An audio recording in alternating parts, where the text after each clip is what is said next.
Welcome to Hamilton. Beautiful sunset. Yes, it's getting late in the regular season. Winnipeg Blue Bombers, Hamilton Tiger Cats meeting for the second time this season.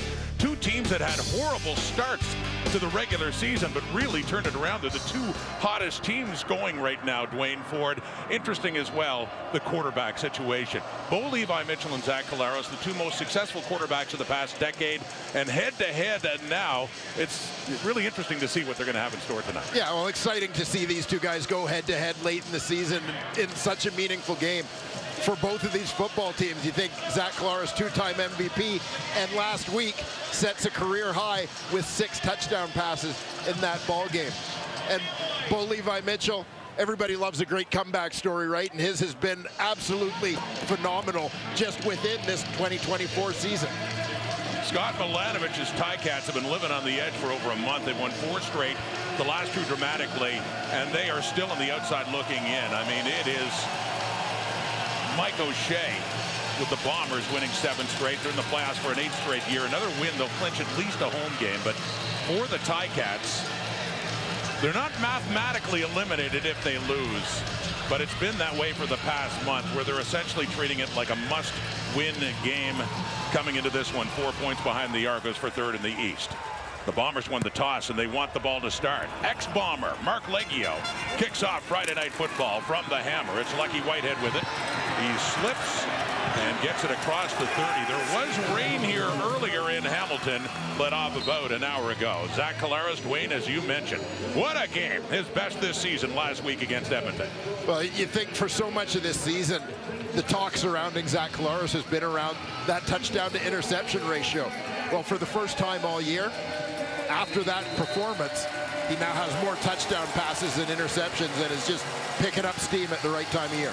And he's got Brady Oliveira in the backfield. Oliveira had another great game last week. A receiving touchdown against the Edmonton Elks.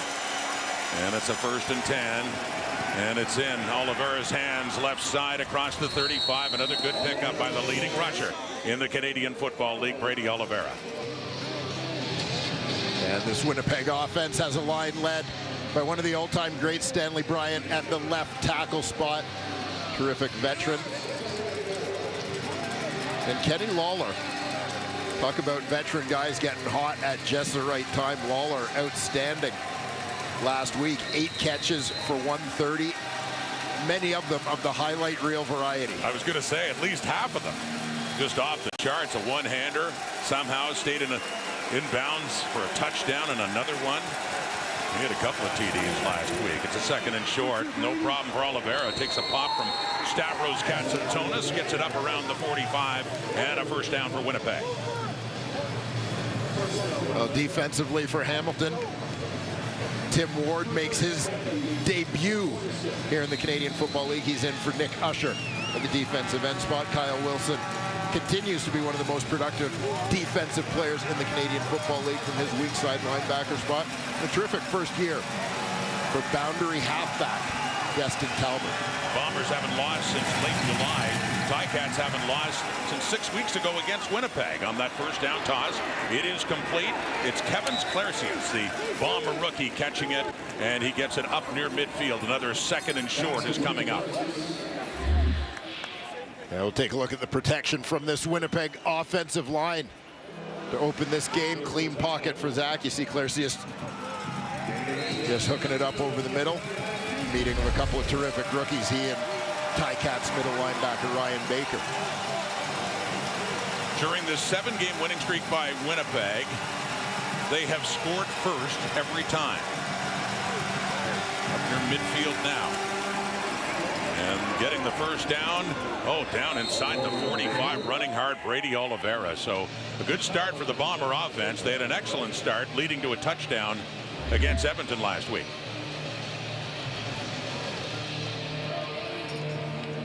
Nice job up front by that Bombers offensive line, and Brady Oliveira fighting through contact for a couple extra yards at the end of this. Oliveira had 18 carries for 120 yards when these teams met in Winnipeg a few weeks ago. He had 88 rushing and 33 receiving on that one catch for a touchdown. A little toss to Nick Dembski on the 1st down. And his footing It's a little slippery down there as he cuts it back inside the 40. And another good pickup on first down. Third straight time. It'll come down to a second and short. A solid start here for the Winnipeg Blue Bombers offense.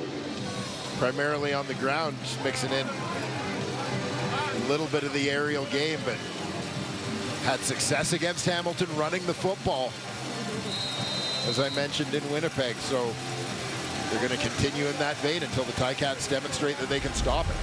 Back coming in, the fullback, Michael Chris Ike, and the sixth offensive lineman, Tui Eli. And the 2nd and 2, down to the Hamilton 36, opening possession. First game of week 18, and flags coming out before Procedure, the snap of the ball. Winnipeg, number 67, 5-yard penalty, remains second down. So this 2nd and short will become a 2nd and long now, as announced by the referee, Justin McInnes. Both teams changing up personnel as a result. That down and distance adjustment going back to their base formations.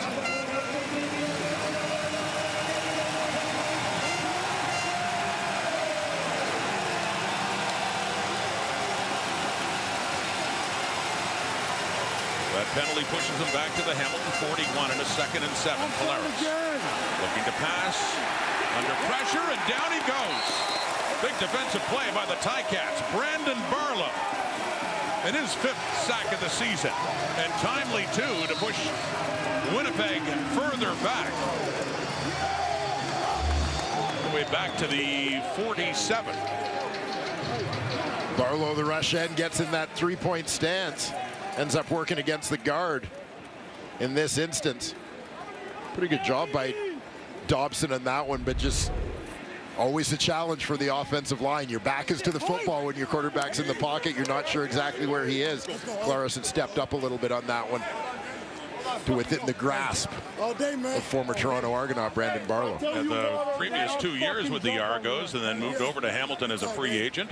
And in his 2nd game with the Ticats, he had 3 sacks against Saskatchewan, and then had a dry spell. Picked up another one a couple of weeks ago, and then number 5 on the season now, injured player for Winnipeg down. That's Patrick Neufeld, the right guard.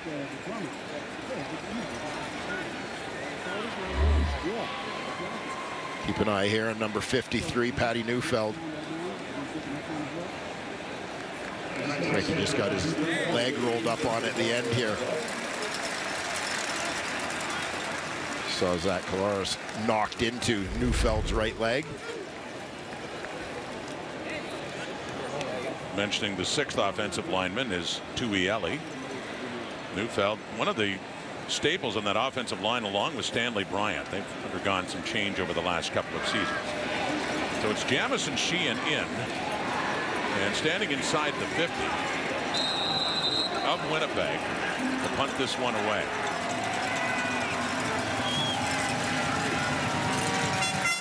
So a penalty and a sack put them out of scoring range. And it's Tim White to take it at the Ticat 10 after a 37-yard punt, trying to get the Ticats forced deep in their zone. Bo Levi Mitchell completed 29 of his last. Been in recent years, they have not won in Hamilton since 2017. Remarkable in that 15-3 or 15-3 year in 2022. They lost badly to the Ticats. Why do you think that is, Ron? I don't know, and I have a feeling that's their answer as well. Yeah, exactly. Trying to figure it out. 2 hot teams this time. Here's Bo Levi Mitchell. He's looking deep right away. And it's Keandre Smith covered by Dietrich Nichols. Nichols was right there, step for step. It falls incomplete.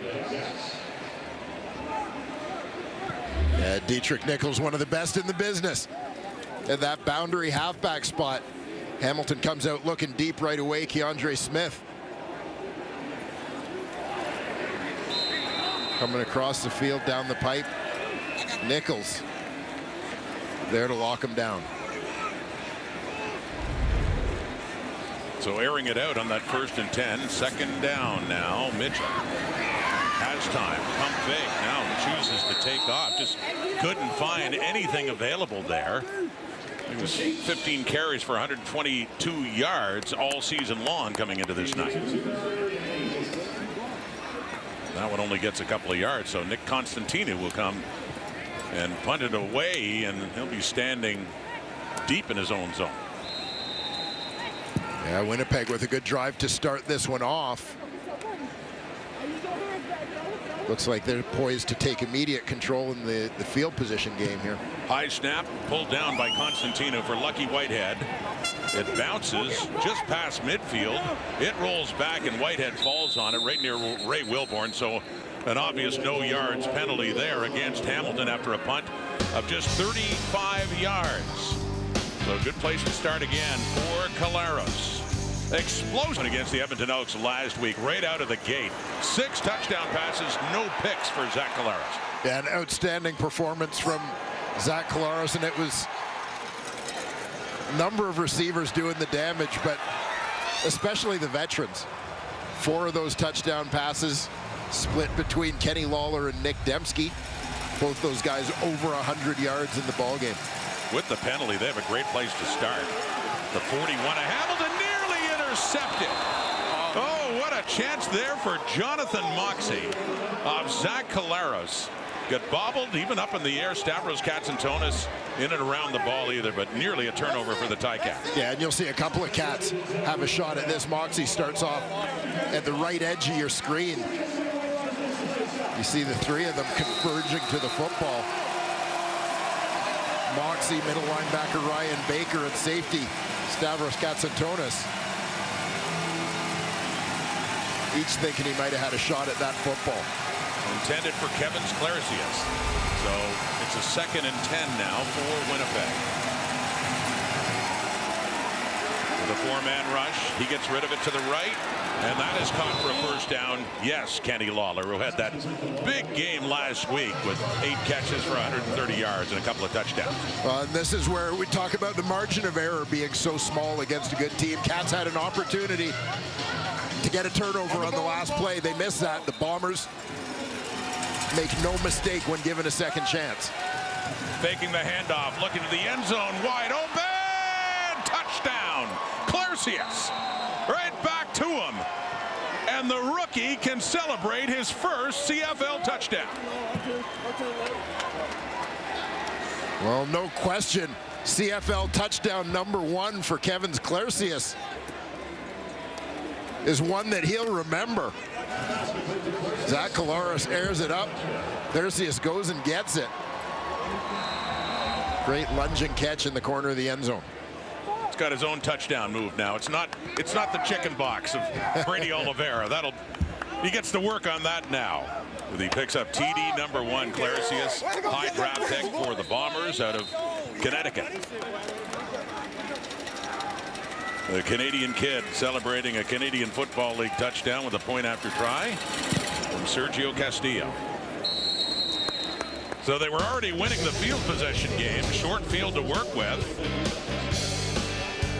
Claricius will remember that.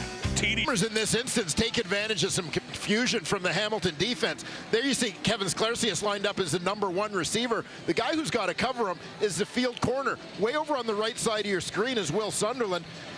Obviously some confusion for Hamilton, whether they thought the wrong side of the field was strength, with Sunderland running over from the other side. He's late getting there, never really gets settled. Collaros spots it right away and takes advantage. The strike to Claricius. Bombers took him 13th overall in round 2 of this year's CFL draft. So that kickoff just heading out of bounds and a flag. It comes out. Lawrence Woods there for the return, but a shorter kickoff by Winnipeg, and this will help the Ticats cause down 7 points. Legal kick out of bounds. Winnipeg. 14. First down, Hamilton. Better place to start for Bo Levi Mitchell.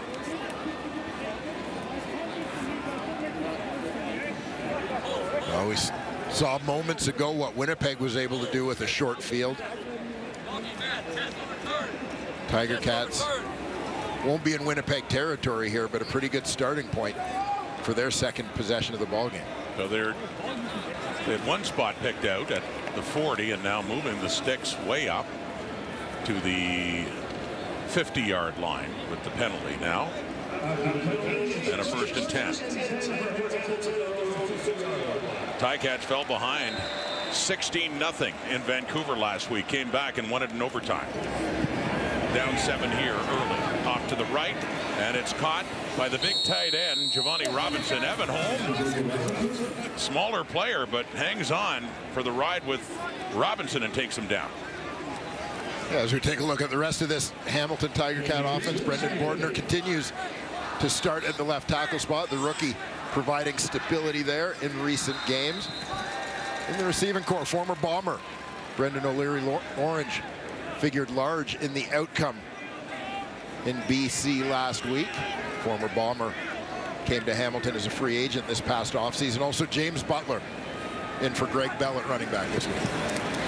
Gain of 2, Mitchell on that second and long, and no, a chance for Stephen Dunbar, but a flag does come out with that pass by Mitchell.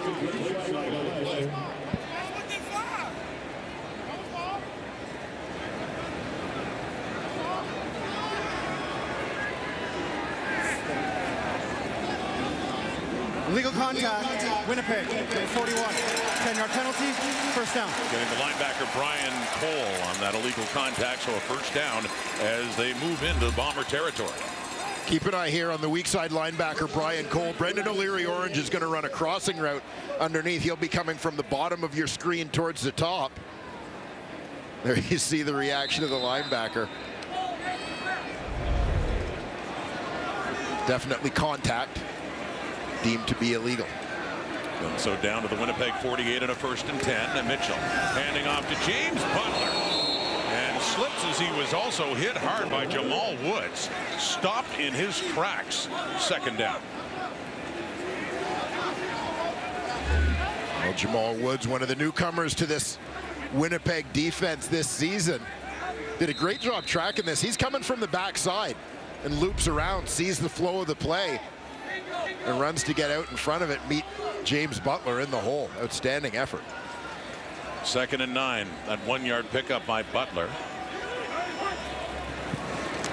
Just a 3-man rush. Mitchell has time. He completes it to Keandre Smith. Getting away from Cole. And down around the 35. More than enough for a first down as the sticks will move again for Hamilton. Aided by a couple of penalties here, the Hamilton Tiger Cats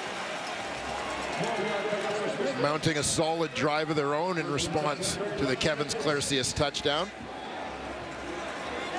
Keandre Smith in his 3rd season with the Cats, approaching 800 yards on the year in terms of receiving yardage. Great game last week in BC. 8 catches, 92 yards and a touchdown from the Winnipeg 36 now. Mitchell, again, lots of time. And a beautiful catch by Smith. With Terrell Ford right there with them, but back-to-back first down catches for Keandre Smith.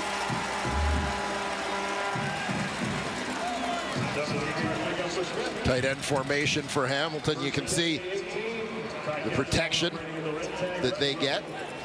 Allowed the 2nd fewest sacks in the league. Leaping effort there from Keandre Smith. How about that receiver class in 2022 with the Philpott twins, Samuel Emelis, Keandre Smith. All doing well now. Great class. And a nice response drive here. Here's Butler with a big hole and a Hamilton touchdown. James Butler can walk right through it and sail into the end zone untouched.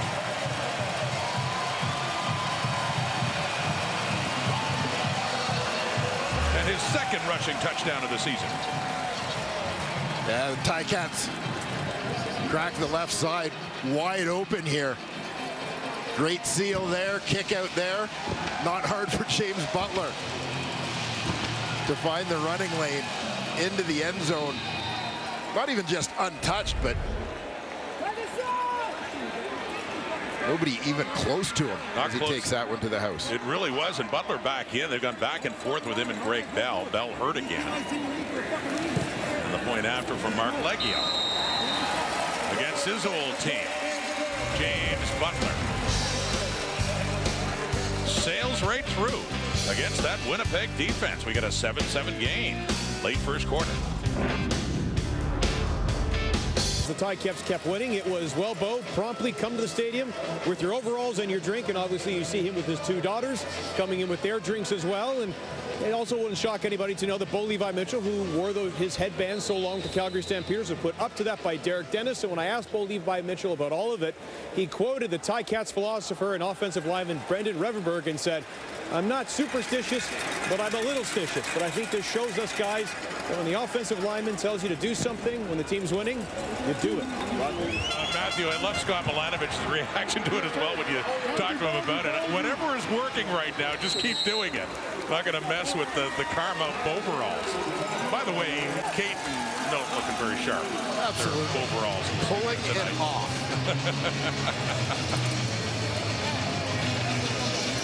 Bo Levi Mitchell starting a little trend here in Hamilton, and no one's going to argue with it right now.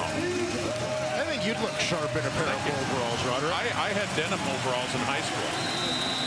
I did. That was many decades ago. Don't know how I'd be in them now. 7-7 the score and a first down. And back to Brady Oliveira across the 35. He'll get his touches. Great balance of running and throwing the football. We saw that on full display last week in that big victory by the Bombers at home against Edmonton. Outstanding effort, as you alluded to earlier, on his touchdown catch and run.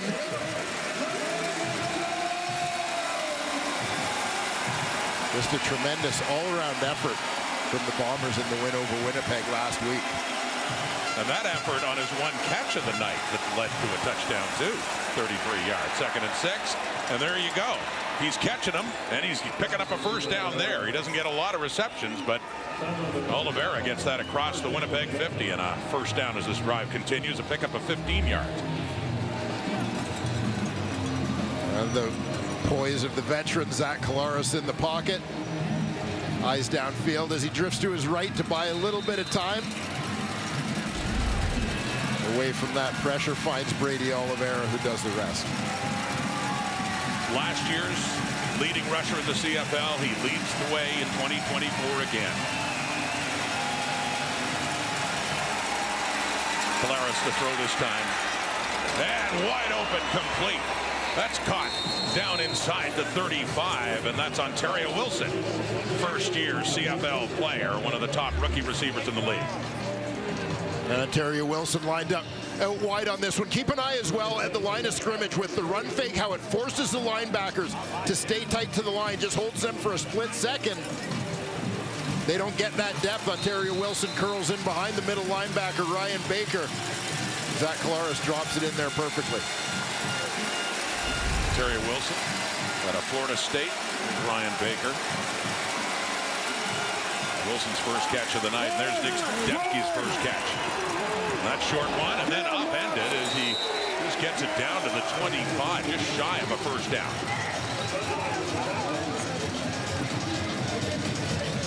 Jonathan Moxey amongst those who are in on the takedown of the Winnipeg receiver. Quick hitter here to Dembski, looking to let the former University of Manitoba star demonstrate his after-the-catch skills. Sunderland goes low, Moxey goes high. And the short yardage package is in with backup quarterback Terry Wilson now. They need a couple of yards here on this second down. Wilson keeps it and gets it. Assuming the role that used to be held by Chris Streveler until his knee injury in the Banjo Bowl ended his season. Through his first pass last week against Edmonton, playing sparingly in the fourth quarter. Yeah, and it's interesting to see Wilson having had this role for a couple of games now as the short yardage quarterback. Streveler is just so unique that you're able to build a package of run plays around him. I'm not sure that Wilson necessarily offers that same skill set. So it's a chunk missing from the Winnipeg Blue Bombers playbook at this stage in the season. At the Hamilton 22, here comes Winnipeg again in a tie game. Oliveira tries to turn it up after going right. And there's not much there. He doesn't even make it down to the 20, so talking at most 2 yards there in a second and long coming up for Buck Pierce and that Winnipeg offense. Well, Buck Pierce, of course, a great quarterback in this league. Think about a quarterback room when you look at coaching staffs around the league that included Dave Dickinson, Buck Pierce, Jarius Jackson. And Chris Jones running the defense for the Ticats. They're coming over from Edmonton. Here's Collaros with some time. He buys it, tries to take off, couldn't find a receiver, and reaching across inside the 15, but it still won't be enough. Third down coming up, and I would assume we'll see Sergio Castillo coming out now. Castillo makes his way out. You know, we should note, we end up talking about the win so often in games in Hamilton. Seems pretty dead tonight. No real impact. So Winnipeg won the coin toss in this game. Usually we see teams defer in Hamilton so that they can choose when they want to have the wind in that second half. But Winnipeg chose to take the football out of the gate in this one. Jamison Sheehan is to put it down at the 22 of Hamilton. And Castillo, who was 2 for 2 last week against Edmonton, 1 for 1 in this game tonight. And the Bombers have the lead again on that, the last play in the first quarter, the first 15. Both offenses can move the football. It is 10-7 Winnipeg. Friday Night Football on TNT. And of course in the scoreboard through one quarter here in Hamilton. I would point to the 7 points, Dwayne, for the Ticats, though, and a very important response, I would think, the way the Bombers are rolling right now. Yeah, certainly these two teams watching each other over the course of the last week, watching the film, watching each other's games, and seeing the offenses are rolling for both of these teams. And we've talked a lot about the matchup, the history between these two veteran quarterbacks, that they want their units to match each other sort of shot for shot in this ball game, and it's played out that way thus far. Great mutual respect between veterans Bo Levi Mitchell and Zach Collaros. A matchup history that goes back a full decade. Grey Cup 2014 when Collaros was the quarterback here in Hamilton, and Mitchell, of course, was with Calgary. On the toss left, that's James Butler, and he is greeted there by their new middle linebacker, Tony Jones, filling in admirably for Adam Bighill, who's been injured.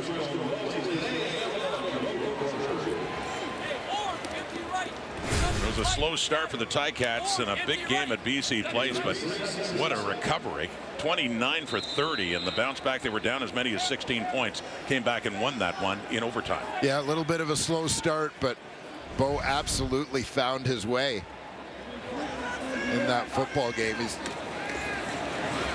on that second down, caught Tim White across midfield. First down, Hamilton. You know, it looked a little rocky at the start of the year, but, you know, you look at the history of Scott Milanovich and some successful veteran quarterbacks later in their career, Anthony Calvillo in Montreal, Ricky Ray in Toronto. Things have played out pretty well, and again, not the smoothest start necessarily this season, but Bo has played his way from the bench right into the MOP conversation. He got benched in Montreal. The next week, Taylor Powell started. He got hurt, and Mitchell got another chance, and he's been great ever since. Play action fake, deep ball, down the right. Oh! Right in the hands of Tim White, in behind Brandon Alexander. Could have been a touchdown for the Ticats.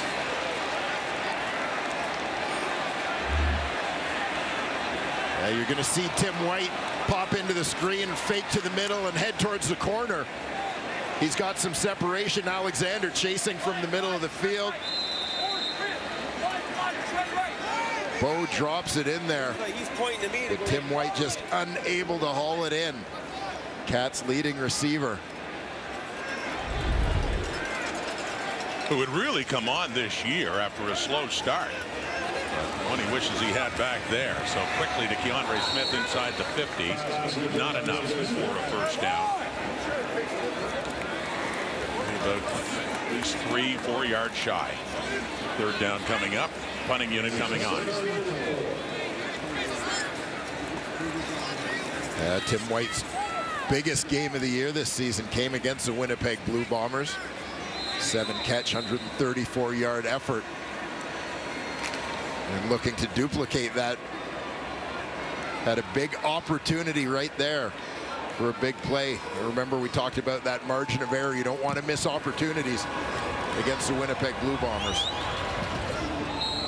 Constantino's kick goes out of bounds. And see where they spot this one here, right at the 14, as long as it's inside the 15. And no penalty. That close for Tim White. Instead, it's still a stadium that's been around for 10 years now, but honoring the greats of the past. And at halftime, two more names will go up there. These two, Mike Walker, just an outstanding defensive lineman back in the 80s with Hamilton, and the late Bernie Custis, the first black quarterback in modern day Canadian pro football, whose contribution goes well beyond his playing days, but in coaching junior and university football, and just a fixture here in the Hamilton community until his death in 2017. Yeah, in the community, and always really a part of the Tiger Cat organization in some way. We'll see the name Bernie Custis on the wall of honor here, and just across Cannon Street, right across the street from the stadium, is Bernie Custis Secondary School, which opened in 2019. Yeah, and I know that many of Bernie's former players were part of the process to make sure that his name went up on that school. Long career as an educator in the Hamilton area after his playing days. And as for Mike Walker, also a Canadian Football Hall of Famer, great member of the 1986 Grey Cup champions. Here's a deep look. Collaros, bit far for Dembski. And it was Katsantonis giving chase, but they certainly hooked up last week in Winnipeg on the opening drive, a 40-yarder right in the end zone, and he got clear in behind coverage. Nick Dembski for that touchdown. He get 2 in the night. Yeah, much as they've done tonight, pretty balanced attack for Winnipeg last week that really seemed to keep the Edmonton defense off balance. They didn't know what they were going to get on any given play. Winnipeg was able to set up a couple of big shots. That one to Dembski, another one later to Carrick Wheatfall down the right side for a touchdown. So the Ticats have managed to flip the field, at least trailing by 3. Lawrence Woods off the hop at the 40. Punt of 51 yards. He gets up to the Ticat 50 for Bo Levi Mitchell to come back on.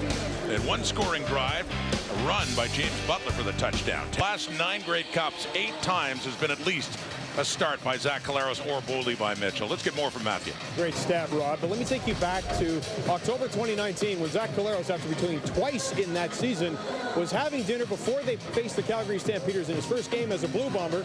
He's having dinner with Bo Levi Mitchell and their mutual agent Dan Vertlieb. And at the time, Collaros wasn't in a very high confidence place. And Bo Levi Mitchell went up to him and said, "You're the guy, don't forget that." And Collaros appreciated that because Mitchell wasn't weird about it. He was actually encouraging. And to continue the story, when Collaros threw that memorable touchdown pass to Darvin Adams in that game and Winnipeg won on the sideline, Bo Levi Mitchell said he was so happy for Collaros in that moment. You talk about it, the deep respect these two guys have. We could talk about their 2 MOPs, their 2 Grey Cups, but the one thing Bo Levi Mitchell said about tonight, I want us both to throw and keep throwing because I respect a guy like Zach. Rod?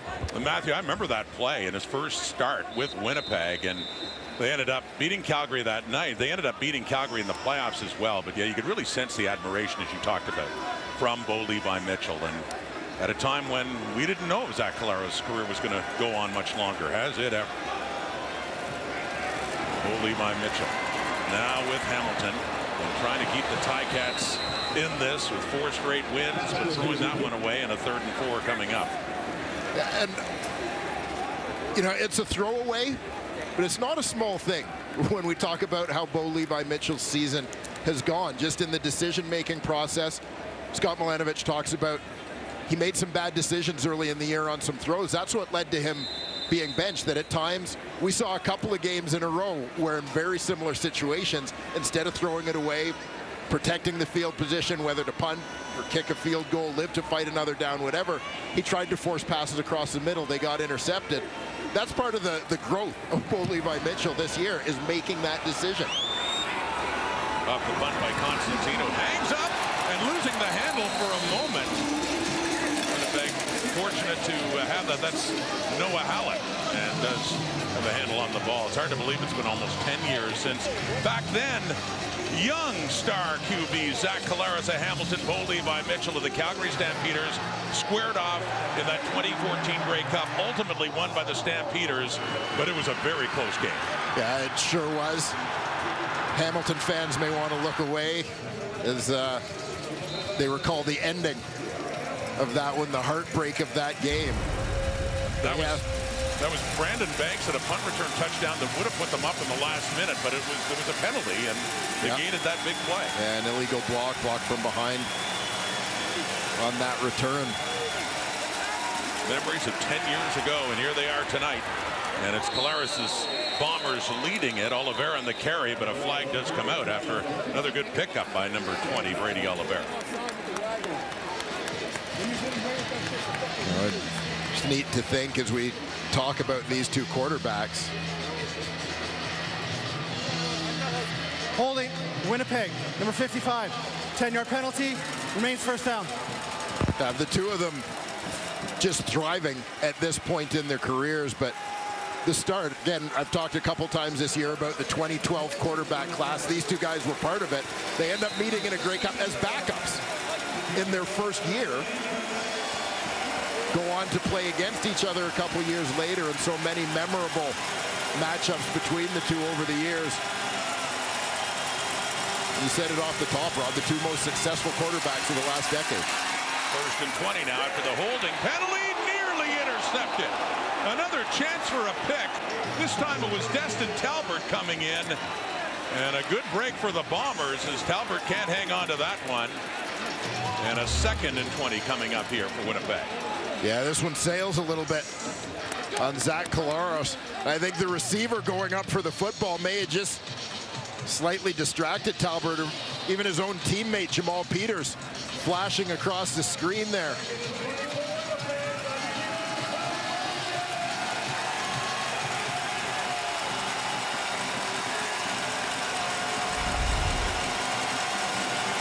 Second and 20. The Winnipeg 16. Bombers lead by 3. Getting it to Dembski. 15, 20, and not close to a first down, but gives them a little bit more space as Jamison Sheehan will come on to punt it away. And another thought on 2012, and they were backups. Zach Collaros, the Argos then, and Bo Levi Mitchell got in and threw a touchdown pass in that game. But remember the coaches on that team. We've talked a lot about 2012 with the Argos, especially. It was John Hufnagel of Calgary, but it was Scott Milanovich, and Mike O'Shea was on that Argos staff as well. Yeah, you think about all that has gone on since 2012 with members of that coaching staff. O'Shea winning a couple of Grey Cups. Chris Jones wins a Grey Cup in Edmonton. Jason Moss wins a Grey Cup in Montreal. 50-yard punt. Lawrence Woods on the return, just shy of his 40.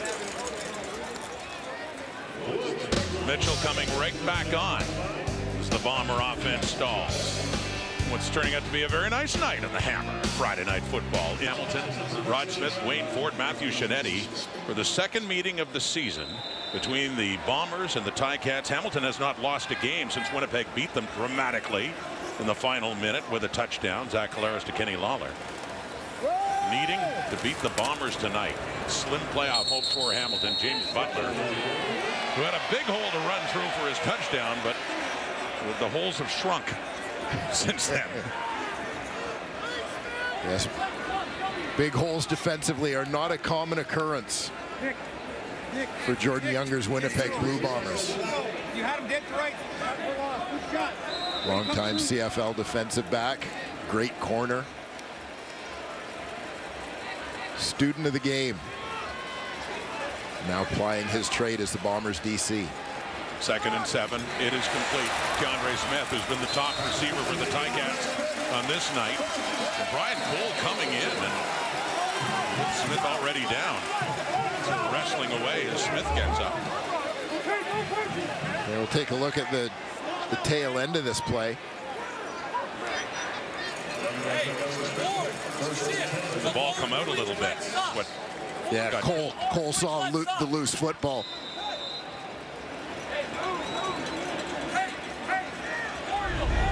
Yeah, Keandre Smith didn't seem too bothered at the bottom of the pile. He knew exactly why Cole was reaching in there. Just shy midfield now on a 1st and 10. Hamilton Tiger Cats, 4 receivers to the left. Mitchell's looking that way. It is knocked away. Coming in, and if it's Winnipeg batting a pass down, there's a good chance number 5 is going to be involved. Well, how many times have we seen that, Rod? Quite a few, more than any other, I would say, in recent times. Willie Jefferson. That 6'7" frame.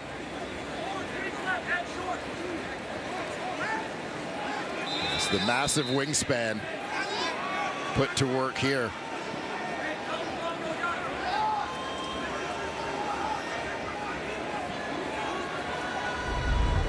Well played by Willie Jefferson. 2nd and 10. Pressure coming in. Celestin Hama goes by. Mitchell, deep intercepted. Dietrich Nichols got back. Looked for a moment like Keandre Smith had him, but Nichols with a brilliant pick. We got a turnover, and Winnipeg has the football deep in their zone, protecting that 3-point lead. A terrific play here by Dietrich Nichols. You can see him over on the right side of your screen. Picks up the receiver after that second move, just closes on the ball in the air.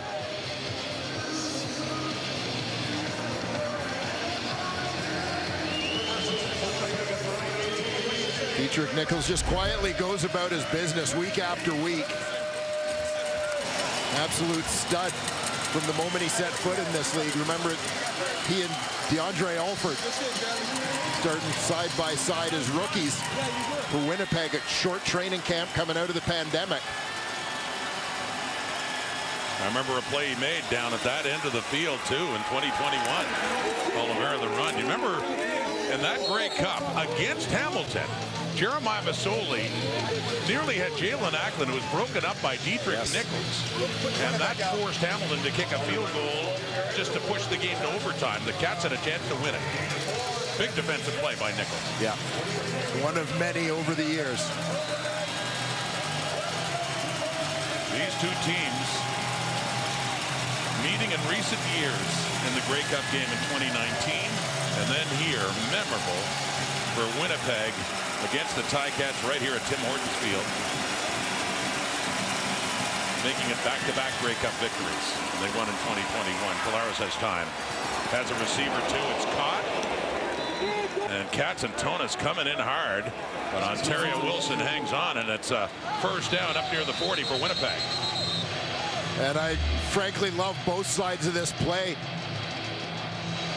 The fearlessness of Ontario Wilson going across the middle. He knows Katsantonis is coming. And the physicality here from Stavros Katsantonis. You know, channeling a little bit of Rob Hitchcock on Wall of Honor night here in Hamilton. The legendary Ticat safety, and the one that bore the brunt of it was Katsantonis' teammate. You saw on the other side, Jamal Peters is the injured Hamilton player.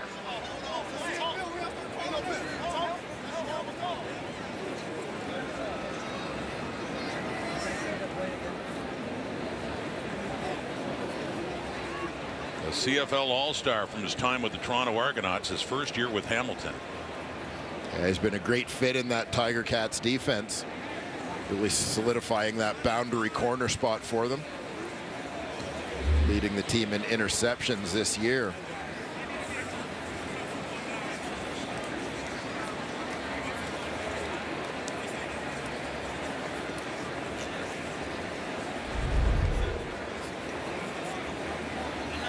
Chris Jones will have to shuffle the deck here a little Unnecessary bit. roughness. Hamilton, number 30.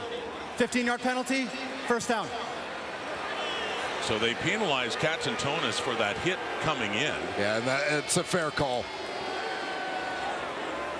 So the initial contact was with the receiver's head. Let's take another look at Katsantonis coming in on Wilson.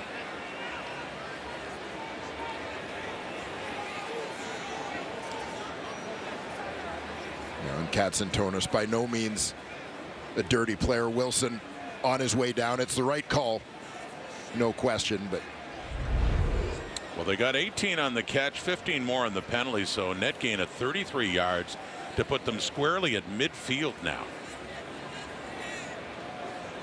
Scott Milanovich with his challenge flag in hand.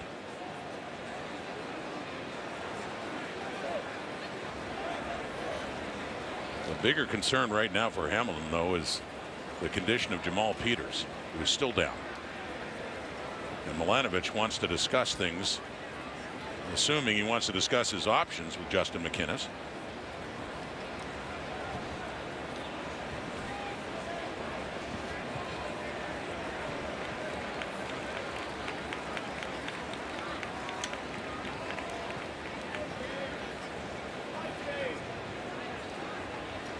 Jamal Peters, it was like Wilson was sandwiched in between Katsantonis and Peters, but said Peters bore the brunt of it. So Scott Milanovich can't challenge the penalty here, but was this a catch? Did he hang on?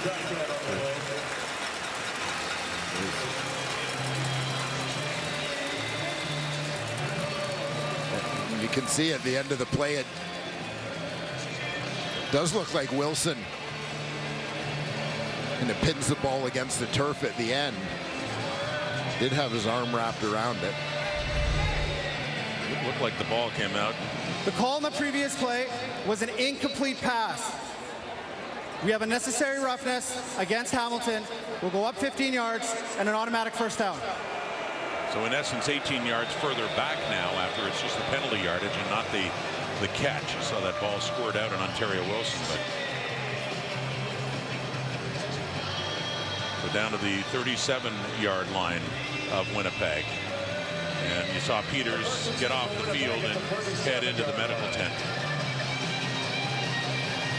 Bottom line, a 1st and 10 now for Winnipeg. 4:42 until halftime. And a 10-7 lead. 7 straight victories for the Bombers coming in. 4 straight victories for the Ticats coming in.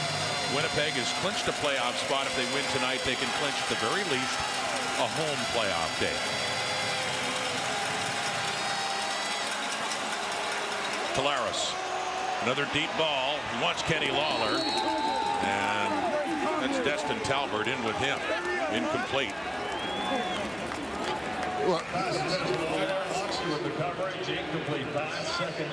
Well, Winnipeg lines Lawler up to the boundary side as the wide receiver as Jamal Peters goes out of the game. Hamilton has to shuffle their secondary. So Jonathan Moxey moved from the strong side linebacker, the nickel or Sam linebacker spot, out to the boundary corner. Carthel Flowers Lloyd comes in his spot at linebacker, but no surprise to see Winnipeg take a shot at the new guy on the corner right away with one of their go-to guys, Kenny Lawler. Yeah, going after Moxey and not Talbot. Moxey standing in for Peters. A draw. Oliveira got a piece of him. Henrich did, and he gets some help. Drew Wilborn coming in on that second down. Not nearly enough, up to about the 40. And the Bombers will have to punt. Big play by the defensive tackle, Dwayne Hendricks, to get a piece of Brady Oliveira here. Fights off the block of Chris Kolankowski. Doesn't bring him down, but stops his momentum enough to allow the linebacker Wilborn to come in and make the play. So Hamilton's defense standing up again.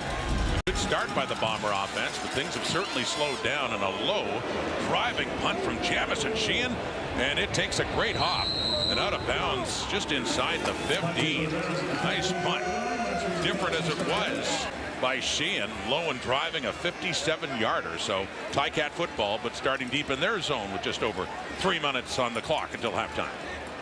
Tremendous directional punt there from Sheehan on the play. You know, sometimes driving kick, you worry about out-kicking your coverage, essentially not having the hang time, allowing your guys to get there. But he knows he's aiming it out of bounds, wants to get it on the ground without letting the returner make a play on the ball. Great punt. One of so many, Dwayne, from the Pro Kick Academy in Australia, as is Nick Constantinu, fellow punter in this game tonight. Several in the CFL. Play action fake, and it's caught by Tim White. We saw earlier, the last time they had the ball, Levi Mitchell went right back to Tim White after the drop he had that could have been a Ticat touchdown earlier. top receiver in the Ticats, with a catch there that gets them further up, and a first down, and the 3-minute warning is given. Close one and a big one. And performer for the Grey Cup. It is going to be great. And Milt Stiegel, it's going to be the kickoff show, by the way, for the Sirius XM. Stiegel, can you put an actual suit on? You said we were keeping them on, Kay? No, that was a joke.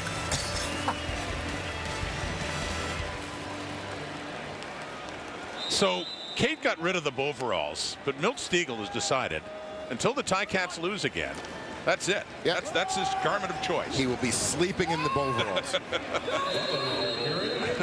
Even when they're playing Winnipeg, too. How about that? Yeah. He might be hearing about it from Bomber faithful there. Yeah, they may be changing the name of Milt Stiegel Drive. Kate and the Paddle halftime coming up. And as Kate mentioned, some news concerning the upcoming Grey Cup in Vancouver next month. Grey Cup next month? Where has this season gone? We are late. It's week 18 at 21. 2nd and 8 now. Hamilton down 3 at the 40. Late in the half. 4-man rush off the fingertips of Desmond Patman, inserted into the lineup with the injury of rookie Shamar Bridges, and can't hang on to that one. Yeah, a little shuffling of the receiving core for Hamilton with Bridges out. Patman, another big target, comes in. He's played a handful of games for the Ticats over the course of this season. He comes in playing primarily on the field side. Stephen Dunbar shifts over to Bridges' spot on the boundary side. And awful news about Shamar Bridges, the top rookie receiver in yardage at 933 and out for the season with a quad injury. Oh, the Bombers got close there in Constantino. He did get rid of it, and that's Lucky Whitehead inside the Winnipeg 30. So lots of time on the clock for Collaros and that offense at 2:08. As after the quick start by both offenses, things have turned into more of a defensive battle. This is game 1 of a Friday Night Football doubleheader. Jake Mayer, Nathan Rourke. Well, the Calgary Stampeders only 4 wins, but mathematically still alive. They need a lot of help and they need to win. But BC, the Lions thought they had it against Hamilton. Had the big lead last week, but lost it in overtime. So an important one coming in the West as well. BC tries to get closer to clinching a playoff spot. That's part 2. Friday Night Football doubleheader here on TSN tonight. Yeah, the can't miss games continue down the stretch here in the CFL. Handing off Brady Oliveira on that first down, still shy of the 40. Winnipeg scored a touchdown on their 2nd possession of the night. There's Carthel Flowers Lloyd. Initial CFL. Haven't drawn attention to that this year. We talked about him a lot last year on special teams. He had a terrific year, led the Canadian Football League in special teams package. Yeah, his numbers down a little bit this year. He's seen a little more action on defense at times this season. Has made a little bit of a run of late in terms of his special teams numbers. 3-man rush. They drop off. Pump fake Collaros. Buys some time. Takes off, wants that first down and gets it up around the 45. The drive continues. 1:36 to go until halftime. A nice play there from Zach. Just a couple of pump fakes, kind of holding off the defenders. Recognizing, as you said, with 3-man rush, 9 people dropping off in coverage. Not much there to throw to, but a little bit of room underneath. As a result, the scramble for that first down.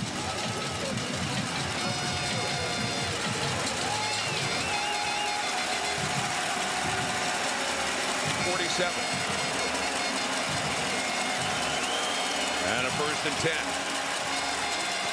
Deep look down the right. Kenny Lawler in behind. Jonathan Moxey down inside the 10. 1st and goal, Winnipeg coming up. Once again, you see Lawler isolated on the boundary side. The wide receiver Moxey in coverage. Little stem to the outside. Forces Moxey to take that one false step to the outside, and he's scrambling then to try to recover. Perfect pass from Collaros.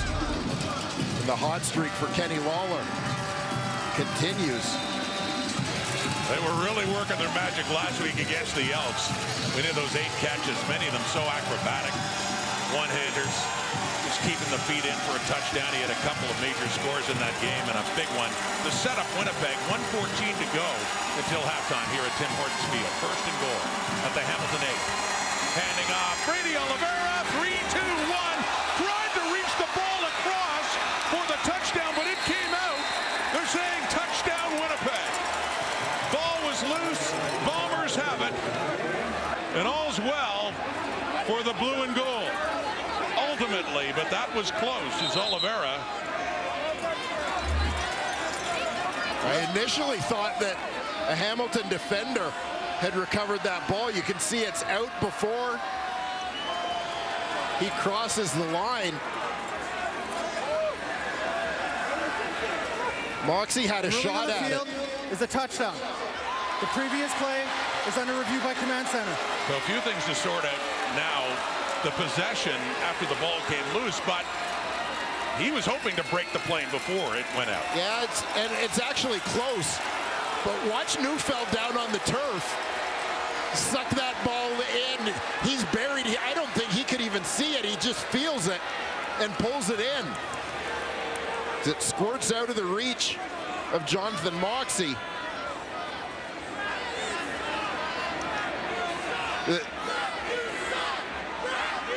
The great irony of this play is that Pat Neufeld is quietly hoping that this is in fact ruled a fumble and not a Brady Oliveira touchdown.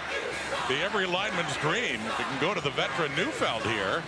I still do wonder, though, if it would be a moot point when they look back to where the ball came down, Dwayne. It looked awfully close to breaking the plane. Yeah, it did look as if the ball popped out as Oliveira's arm reaching back hit the goal line.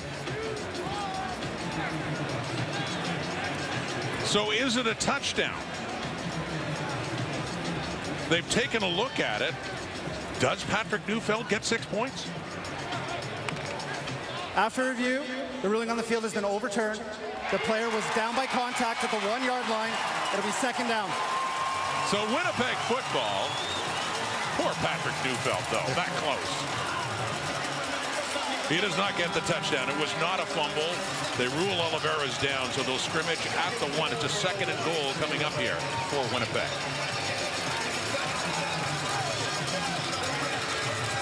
And once again, it looked to me as if where Oliveira was down, the ball was breaking the plane, but apparently not. So another crack here for the Bombers. With Terry Wilson in at quarterback. He keeps it. He pushes. Did he break the plane? Get pushed back in second burst. He does get it. So there's your Winnipeg touchdown. 47 seconds to go until halftime. At first they had him, but he was still on his feet, and Terry Wilson has his first CFL touchdown.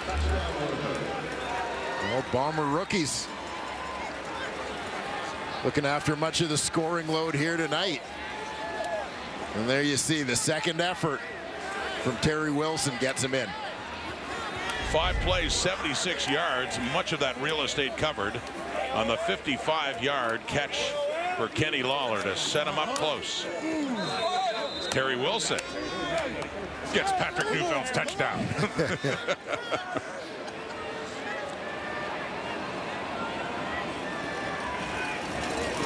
The point after from Castillo. So they scored early in the half, they scored late in the half, and it's a 10-point game. Winnipeg leading Hamilton, under a minute to go, and yeah, Kenny Lawler certainly sing his praises for what he did last week and the biggest offensive play for the Bombers in this night. Yeah, strike. They get him isolated against Moxie, moving from the nickel spot out to the corner. For Kenny Lawler, he's just picking up where he left off last week against Edmonton. 8-catch, 130-yard effort. Most of that coming in the second half. There's one of his 2 touchdowns on the night. I'm starting to rethink which one impressed me more now. I was all along with the one-hander. Zach Collaros, Mike O'Shea, they were both saying just memorized by that one-handed grab, but just the wherewithal to keep that foot down on that touchdown was amazing. Well, and you think about how many times over the course of his career Kenny Lawler has made these kind of plays. Yeah.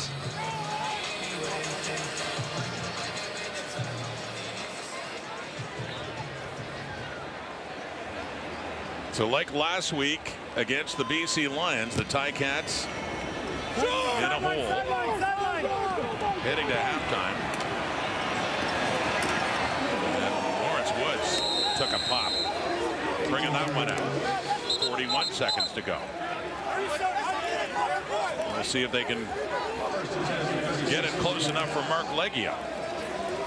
Yeah, Leggio's got a long of 55 on the year. That was with the wind at his back. Once again, not much wind here tonight, but would be big for Hamilton as they'll get the ball to start the second half. So if they were able to at least get a field goal here, knowing their offense is going to have another chance right away, would be big.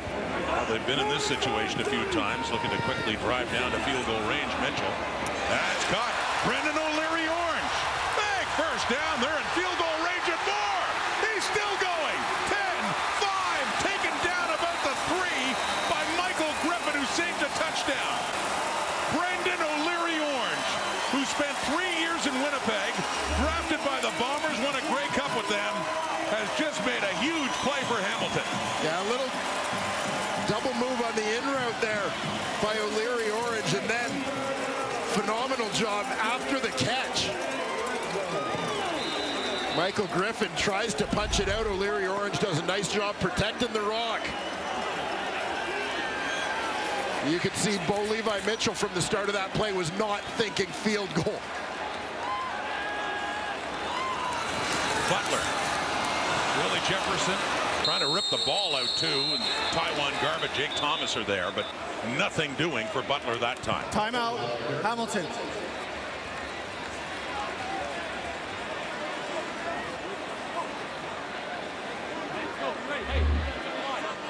And the Winnipeg defense all over James Butler on this one. From the get-go, Willie Jefferson beats his block at the point of attack and waits for the cavalry to come in.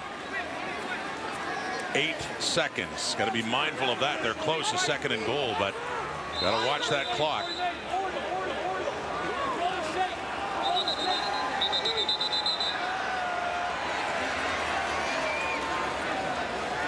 And Mitchell wants a touchdown, but depending on what happens here, be an interesting decision afterwards, especially with the ball back at the 7. You'd have to think they can't get anything on this down, that we will see Leggio to get something to show for it. But thinking end zone now. Mitchell, clock ticking, end zone. Caught, ball comes out as White goes down. He got hit, he went down, Griffin picks it up and takes a knee in the end zone. I'm not sure this is going to be a completion. The previous play is being automatically reviewed by Command Center. Tim White just gets blasted as soon as the ball comes in.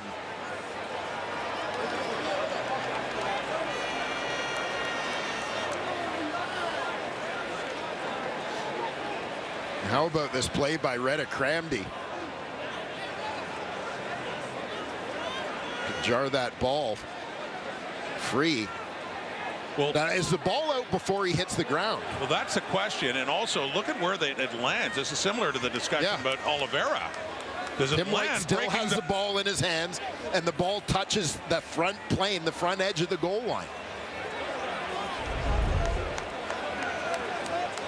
So this will be an interesting review with 1 second to go until halftime.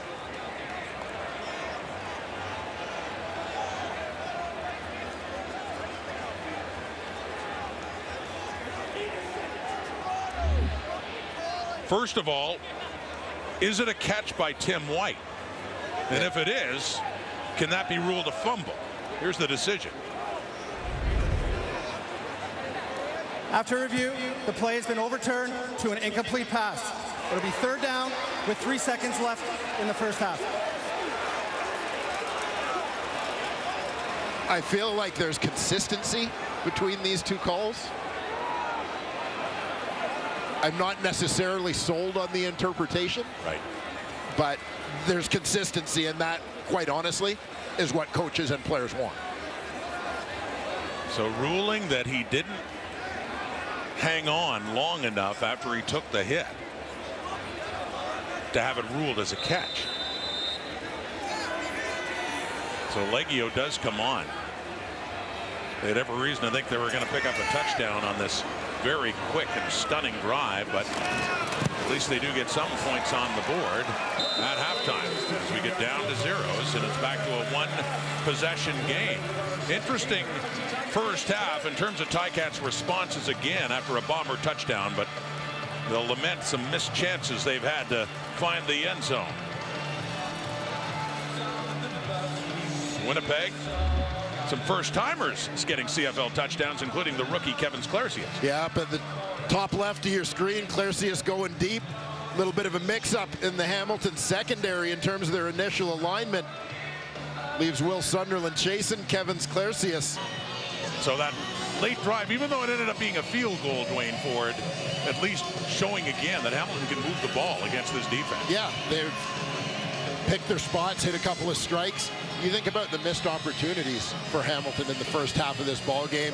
Deep shot to Tim White that likely goes for a touchdown if he's able to hold on to it. A couple of decent looks at potential interceptions as well. And couldn't cash in after that big play to O'Leary Orange with a touchdown. They got close. It's Jonathan Moxey on the return. So Hamilton's ball. Start the second half. Mitchell coming out. And this is a sample of what Mitchell did in the first 30 minutes. Yeah, Bo Levi Mitchell. Keandre Smith hooked up a couple of times in the early going in this one to kind of spark the offense. Tim White, as always, closing in on 1,000 yards on the season. Of course, the big late strike to O'Leary Orange to set up that field goal. So here's Mitchell. Second half. They nearly got him. Willie Jefferson got his hands on him. Couldn't get a grab, though. And he ends up completing it to Butler. Gets it across the 35 and making something out of what looked to be nothing, as it looked like Willie Jefferson was going to get a sack on Mitchell there. Yeah, Jefferson coming from the left side, offensive left. Looks like he's got a shot at Bo, but Bo able to just duck under Willie on that one to stay alive. Nice job there by Butler as well to make the first tackler miss. He picks up 5, 2nd and 5 at the 37. It is caught again, a short one. Furthest advancement by Keandre Smith up around the 41. It'll be a 3rd down, very, very close. About a yard, less than a yard away. Scott Milanovich. Ticats started the season at 0-5. And they were 2-9 at one point. They've won 4 games in a row. Things gradually turning around. The question, though, with all these just about do-or-die games, is it too late for Hamilton? They got to keep winning. Andy Litre in. Short yardage, 3rd and 1. Litre keeps it. He should have it. Tanner Cadwallader and Brian Poole there to push it back, but it looks like he had to get it to the 42 and a 1st down for Hamilton. And watch Litre here. It's a good push from his left side. 1st and 10 to 44. Tight end Giovanni Robinson over there. Good surge as well by the backup offensive lineman in to help out in short yardage. Nate Dumoulin-Duguay.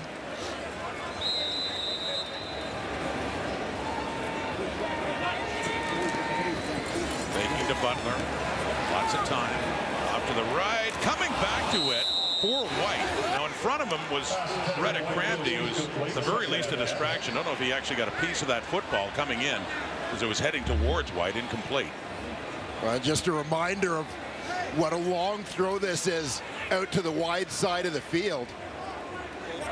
And the time that allows for defenders to close the gap on Tim White, making a play on that ball. Cramdy and Terrell Ford. So it's a 2nd and 10. Ticats at their 44, down 7. Start of the second half. And that one is over Stephen Dunbar, who still does not have a catch tonight. Incomplete. That one went high. And Constantino will come on to punt it away.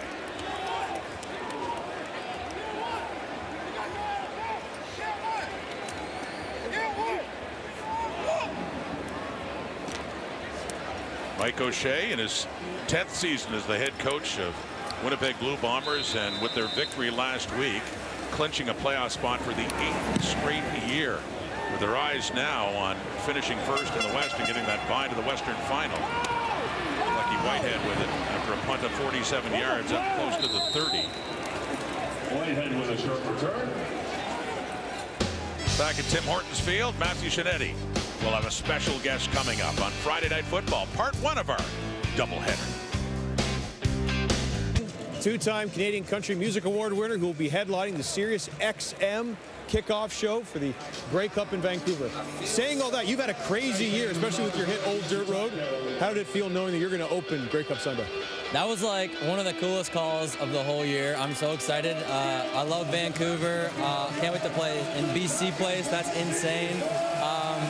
Man, I'm just so excited. I'm very grateful to get to do this. Can you give us a taste of what we can expect? I'm from the middle of nowhere, a little town called Mildmay, and I like to bring a little piece of my hometown everywhere with me, so I feel like you can expect some of that, and I'll leave the rest to your imagination. You're going to enjoy some of the Grey Cup parties with us as well? Oh, 100%. Yeah, we'll be there all weekend. We'll be there from Thursday to Sunday, so yeah, it's going to be a full weekend of festivities. I'm excited. Really appreciate this. Can't wait. Thank you so much, man. Appreciate you. Owen Wriggling. And the Grey Cup coming up, Grey Cup 111 in Vancouver, just 6 weeks away. Getting closer, hard to believe. We're into October and still so much to be decided before that man is part of the Grey Cup festivities. Who will be there? Seems just so wide open. And there's Brady Oliveira, speaking of wide open, working his way through another hole to get it up around the 50, and a first down here for the Blue Bombers. Left side of that offensive line.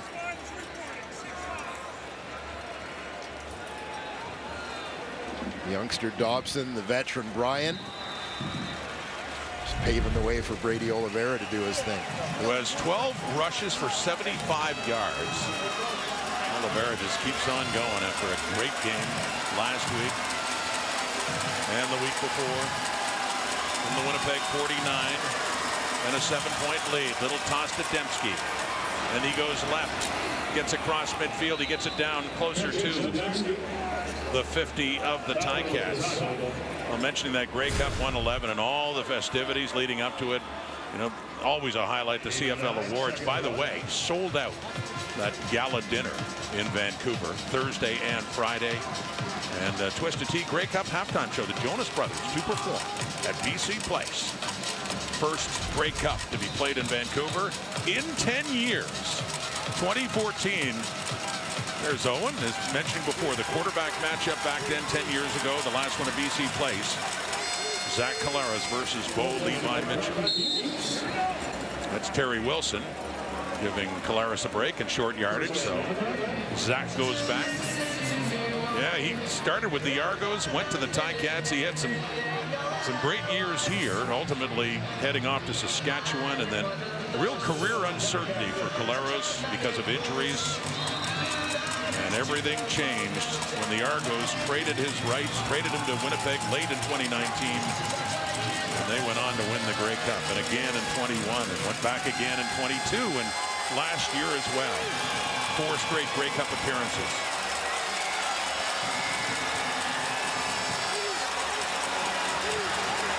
Collaros.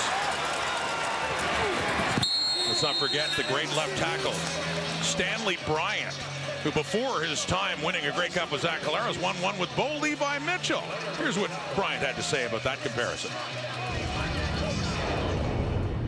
Well, I only had one real season with Bo, 1-2, so I'll go with Zach. I mean, still love Bo. I mean, he did get me to a Grey Cup and won a Grey Cup in Calgary, but have more experience and time, spend more time with Zach. So, I mean, and we're still at it right now. So. Now, the question was, who's your favorite quarterback? It wasn't who's better, just Stanley's favorite. And Stanley's had success with both, and they've both had success with Stanley Bryant, one of the best ever.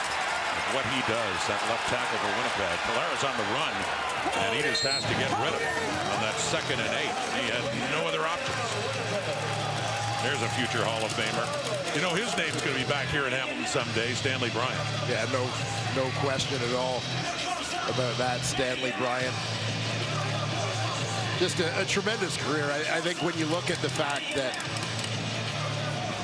Winnipeg has become this flagship franchise during Stanley Bryant's time here, much like Calgary was during Stanley Bryant's time there.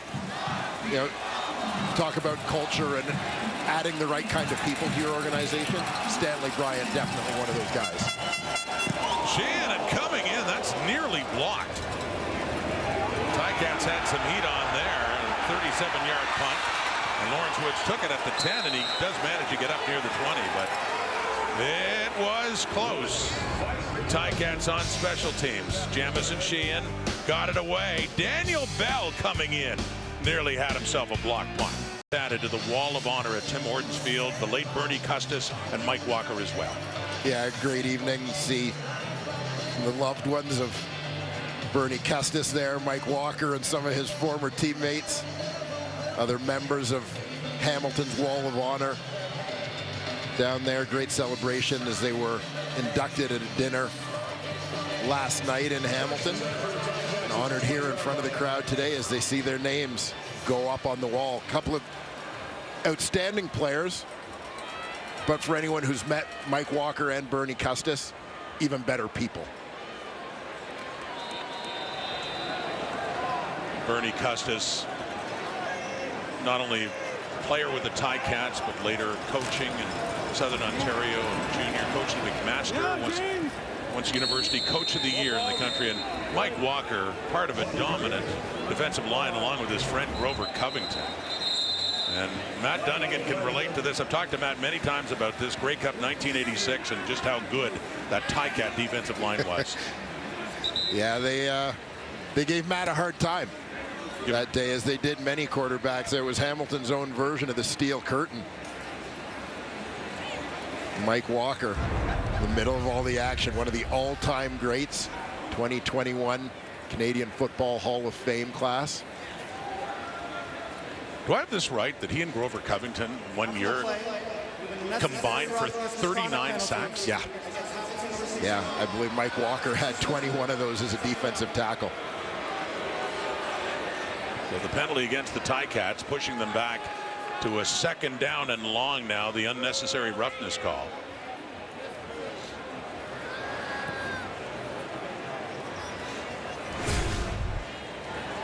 But yeah, his teammate Grover Covington, the all-time sacks leader in the history of the CFL, but he was no slouch either. 15th all-time. Yeah. 95.5 sacks. Yeah, just remarkable career. Washington State product. You know, Mike told the story of the NFL overlooking him because he had an injury and had a couple of screws in his ankle that scared off the NFL, so he had an opportunity to come and play up here, and quite frankly, the NFL's loss was the CFL, and particularly the Hamilton Tiger Cats' gain, as he went on to just a tremendous career here and spent a number of years coaching in the league as well after his playing days. He ended his playing career with Edmonton. Went to the Grey Cup 4 times with Hamilton, 84, 85, winning in 86, and again that legendary Grey Cup against Saskatchewan, won by the Riders in a last-second field goal. But that was in 1989, and that was Mike Walker's final game as a member of the Hamilton Tiger Cats back in 89 in that Grey Cup game. 2nd and 19. Ticats push back to their 11 now. Go down a touchdown midway through this 3rd quarter. 3-man rush with time, coming back to the ball. It's just a little short, right down at the 23-yard line. Bernie Custis a running back. He started as a quarterback in '51 and then was later a running back as well with the Ticats. Yeah, and an all-star at both positions. Tremendous player, former star with Syracuse. Went on to help a number of Canadians, including Tony Gabriel, get connected with that Syracuse program during his coaching days. Booming punt by Constantino. Lucky White has chased back inside the 25 after a 65-yard punt by Nick Constantino. Back across the 35 for the Bombers. The newest additions, legends, Bernie Custis, Mike Walker will be back. Had to be taken to a hospital. But the one thing that Brian said is it allowed me to now listen to my body. Remember, he's getting up there in age. It doesn't seem like it when he plays, but the one thing he was telling me before the game is I'm just understanding my body and trying to listen to it now, because in those moments you really understand what's important. Football matters, and so does my health. Right? Absolutely, Matthew, and remember that game and putting a scare in everyone. Glad to see that Stanley Bryant was okay, and it was just a heat. And Mike O'Shea, we asked him about Stanley Bryant, and O'Shea summed it up this way, that, you know, it's been said that he is arguably the greatest offensive tackle in CFL history. Remove the word arguably. No more argument about that for his head coach. And the resume of Stanley Bryant would support that statement, having done some things that no lineman has done before, and the longevity, the consistency at a high level, doing it for a couple different organizations. 2nd and 3, and Oliveira should have that in a first down. Stanley told us this week about going through his first training camp in Calgary. He arrived late for camp. Camp had already started and wasn't on the roster to start the year.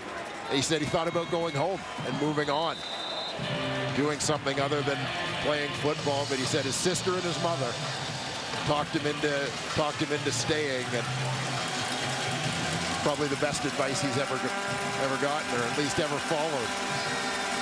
I'm sure the Stampeders at the time and later the Bombers are very thankful, and any CFL fan. Stanley Bryant stay. There's Kenny Lawler.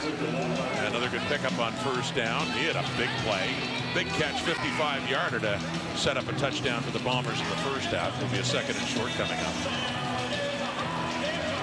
And I asked Zach Collaros, you know, talking about Bo Levi Mitchell, that I didn't want to bring up the memory of 2014. You know, a tough memory for Collaros when he was with Hamilton and that loss to the Stampeders. And he said, it's okay, you can bring it up. Stanley brings it up all the time. Yeah. Of course, Stanley with Calgary at the time.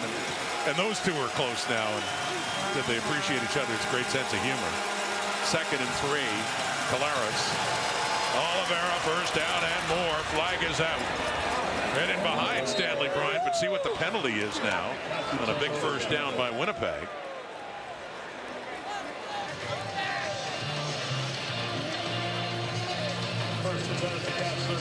There's no infraction on the play. Number 65 checked in. First down.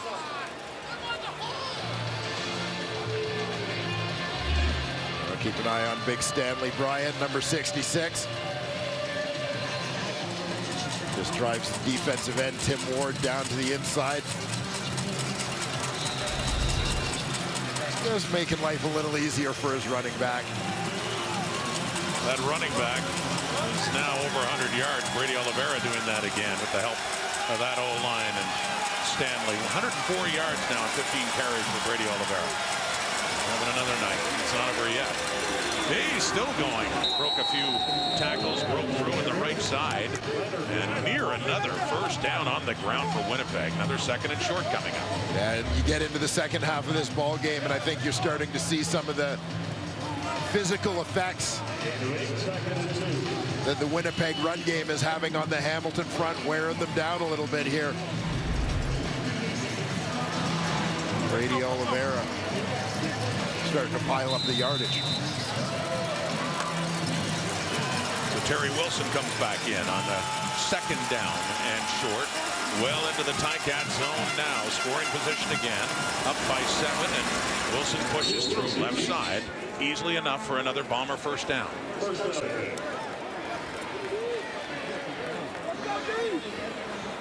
Quarterback sneak, and When in doubt, follow Stanley. Oh, always good advice.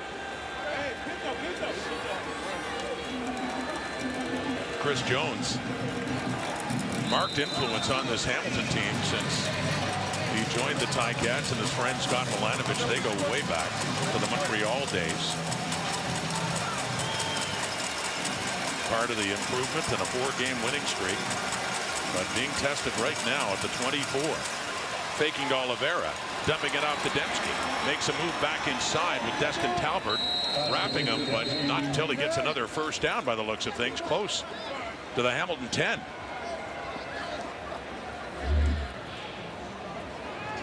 Yeah, driving down the field with handoffs to Oliveira, so you know the defense is going to bite hard on that run fake and create a little bit of time for Zach, space for the receivers. Nice quick hitter there to move the sticks. Bombers pressing again. The Ticats have responded well after Winnipeg touchdowns. One for a touchdown of their own, and another one they got awfully close late in the first half, settled for a field goal. Oliveira, nice move at the line of scrimmage, and he puts his head down and gets inside the 5. Well, we talk all the time about the effectiveness of Brady Oliveira as a downhill runner, but watch a couple of terrific lateral cuts, one right there and then there. This terrific job of making people miss by Brady Oliveira.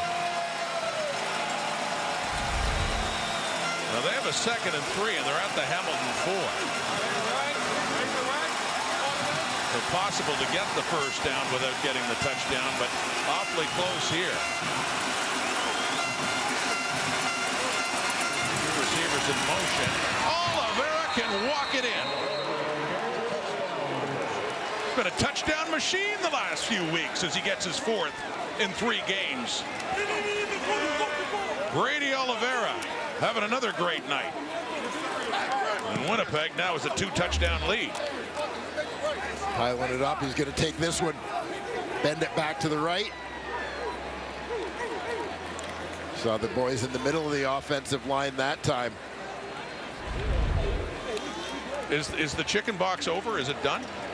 Well, they may just save that for home games. Okay, that's just, or is it just a passing fad? I mean, he broke it out against the Edmonton Elks. That was in Edmonton, and he had a couple. And then back last week against the Elks. A point after, Castillo, and a 14-point lead. Winnipeg opening it up, looking to extend their winning streak to 8 and get that offensive line. Double team on the nose. You'll see Patrick Neufeld kicks his man out. Brady Oliveira allowed to bend this back. Nice job just with the motion. Nick Dembski pulls a couple of linebackers out of the box. You see them starting to flow with that motion from Dembski. Great cutback lane right there for Brady Oliveira. Could walk that one in for another touchdown. He had one last week against the Elks receiving, and he had a couple his first 2 of the season 2 weeks ago in Edmonton. Lawrence Woods on the return, finds some room, 35-40, gets around, still going, out of bounds near midfield, but a flag comes out back at the Ticat 40. And is this coming back? A good burst there from Lawrence Woods, trying to give Ticats a little spark, but it looks like this is going to be against the home team.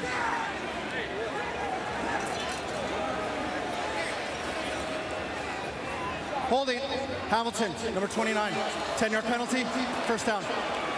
Yes, it is against Hamilton. A reminder, Crave presents a rare behind-the-scenes look at one of professional hockey's most iconic franchises, The Rebuild, inside the Montreal Canadiens. Streamed now on Crave, presented by Bell.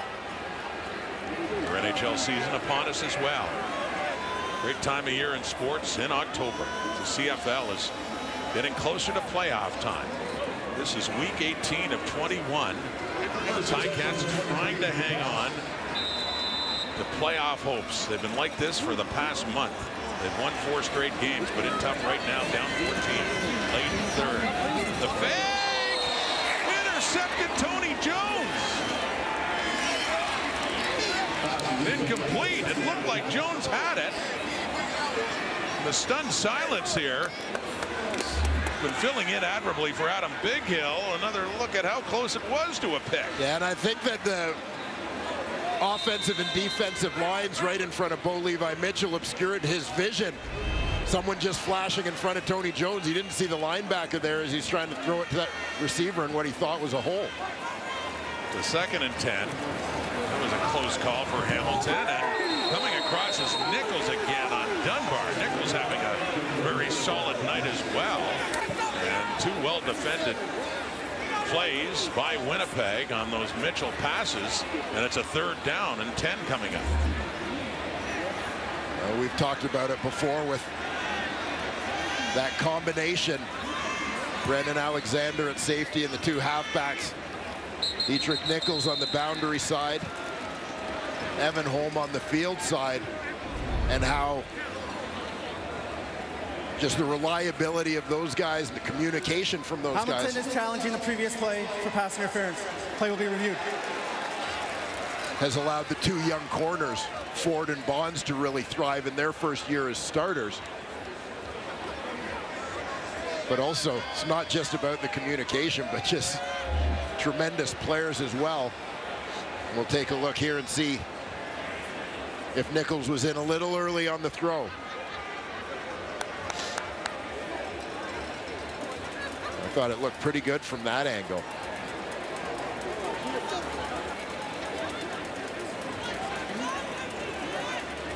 Early in the season, Command Center would break everything down in slow motion, and if there was any way of calling it, they usually would if he was arriving first, but they've softened their stance on PI calls on these challenges now. Looking back at it live speed, Nichols got a hand in front and knocked it away.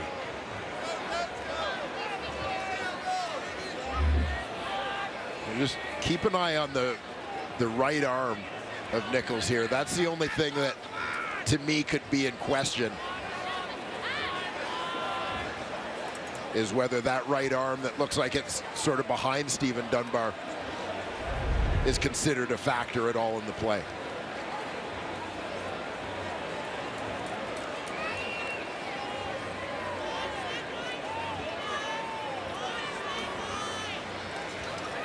The call was no penalty, no pass interference. So was that enough for the Command Center to overturn? After review, the ruling on the field stands. It'll be 3rd down. Hamilton is charged a timeout. That is their 2nd timeout and cannot call a timeout for the rest of the game. And that has really been fitting the pattern of PI reviews in the 2nd half of the season, where we see now with the Command Center, it has to be pretty blatant on review. Yeah, and yeah, obviously that wasn't, I thought, a pretty good looking defensive play from a tremendous player. Constantino to Lucky Whitehead inside the 35, down to 52 yards. Whitehead getting it down to the 42. The ball popping out after he went down, whistle dead. And that is it for quarter time. Winnipeg had a 7-point lead heading into the 3rd, and they have added to it. 7 more points for the Bombers. Brady Oliveira having a big hand in that. 14-point difference heading into the final 15. Last Winnipeg drive for the touchdown, 147-29. Yeah, and the rushing yards contributing to that discrepancy in time of possession as well. You think about how much Hamilton's defense has been on the field with the big boys for Winnipeg leaning on them for a lot of that time. Could be an interesting 4th quarter. Well, we've seen Hamilton's ability to make the big play, and they're getting to that point in the game where I think they're going to need it down a couple of touchdowns. Yeah, and you know, a lot of Hamilton's success offensively has been when they've been able to pick their spots a little bit in terms of taking those deep shots as opposed to having to force them. As time becomes their enemy a little bit here. You wonder how if Winnipeg's defense might be able to take advantage of Hamilton's trying to force the ball deep, etc. A 4-game winning streak. The last two very dramatic. 2 weeks ago in Toronto, a back-and-forth game. They won on a walk-off field goal, and then last week coming back after being down 16 against BC and winning that one in overtime. So they can come back, but yeah, they got to get the ball back. And Winnipeg, as you talked about, has developed a knack in this game for hanging on to that ball for a while. Oliveira, the ball carrier, gets 5 more. Yeah, no surprise to see Winnipeg open the 4th quarter with a handoff to Brady Oliveira.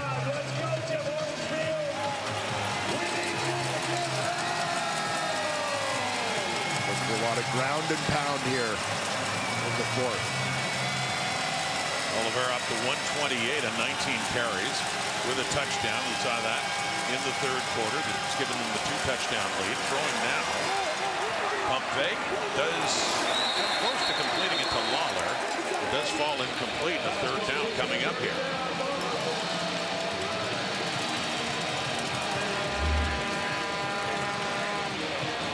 See Brady Oliveira able to slip out of the backfield.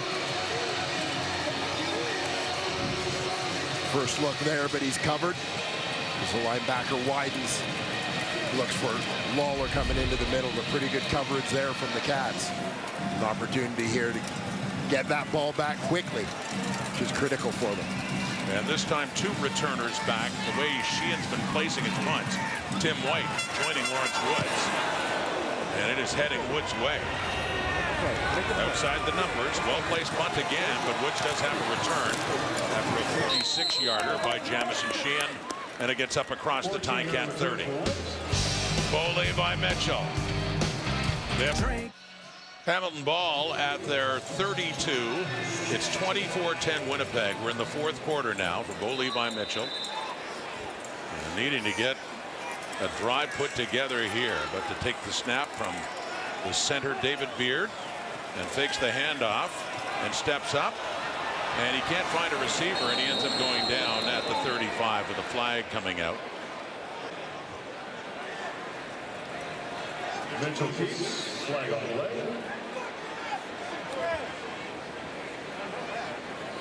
Yeah, back your ass up that way. Yeah, that way.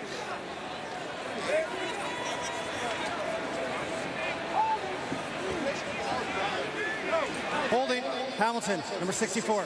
10-yard penalty, repeat 1st down. Let's go down to Matthew. Well, it seems like a long time ago now, but on James Butler's touchdown open the game, it was David Beard rocking the baby because his wife Vanessa and he just welcomed their 4th child, Michael, just yesterday. And as you can see, and he also walked in doing this as well, rocking the baby. Sure, Winnipeg's up 14, but that celebration, the Beard family is going to remember it, guys. Awesome, Matthew. Thank you. Yeah, congratulations to the Beard family. And David needs one more for a full O-line. He does. That one's out of bounds, though. And is it Zach that caught that? It was David Beard. Started his career with the Edmonton Elks from University of Alberta. And over with the Ticats a couple of years ago.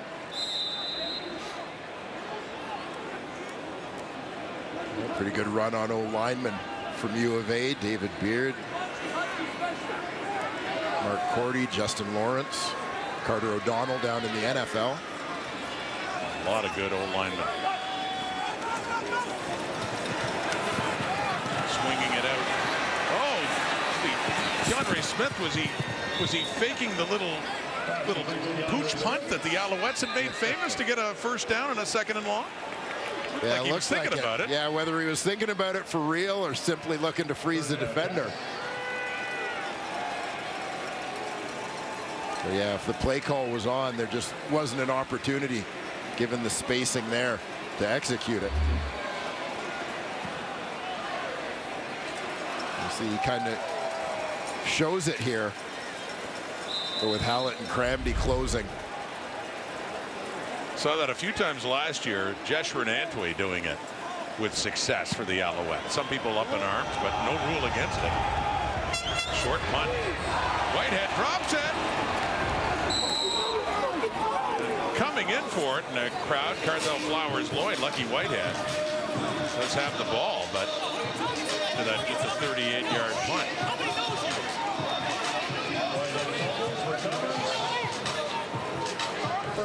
And a reminder, the second NFL international game is here. It's the New York Jets, the Minnesota Vikings in London, England, and coverage will begin on Sunday, 9:30 a.m. Eastern, 6:30 a.m. Pacific. Now, that is only on TSN Plus. Only on TSN Plus, you said? Got to get TSN Plus. You're going to watch the Jets and the Vikings. Now, how about Sam Darnold and the Vikings, by the way? Minnesota's quite a story, aren't they? NFC North.